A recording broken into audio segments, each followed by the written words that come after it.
Welcome to our channel. Today we how to configure Builderall affiliate dashboard for commission tracking, full guide step by step clearly.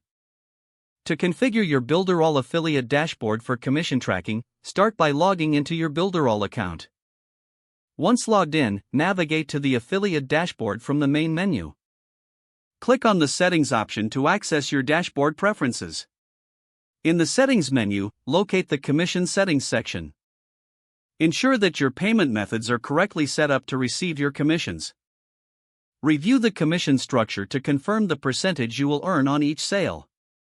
Next, set your tracking cookies duration in the same section, which determines how long referrals will be tracked.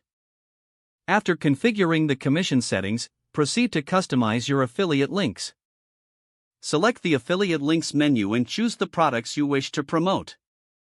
Copy the provided affiliate links for these products. Now, it's time to generate promotional materials. Access the promotions section from the dashboard. Here you can find banners, ads, and other resources to help you market your affiliate links. Once you have your promotional materials, share them across your social media channels or personal website. To monitor your performance, return to the affiliate dashboard. Click on the Reports tab to view details about your sales and commissions. This section will provide insights into your earnings and successful referrals. Regularly checking this dashboard will help you optimize your strategies. Make adjustments to your promotions based on performance data for better results. Keep an eye on any updates or changes in Builderall's affiliate program to maximize your earning potential. You are now fully equipped to track your commissions effectively through Builderall's affiliate dashboard. If the page does not load, refresh the browser or try again in a private or incognito window. Make sure you are using the correct email address, then retype it carefully to avoid small typos. If your password is not accepted, use the reset option and create a new strong password you can remember.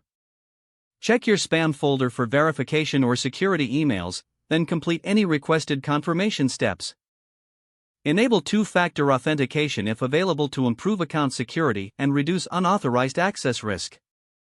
After signing in, review your profile details so your contact information and settings are accurate and current. If you see an error message, note it down and try again after restarting your device and internet connection. Don't forget to like this video and subscribe to our channel for more step-by-step tech guides.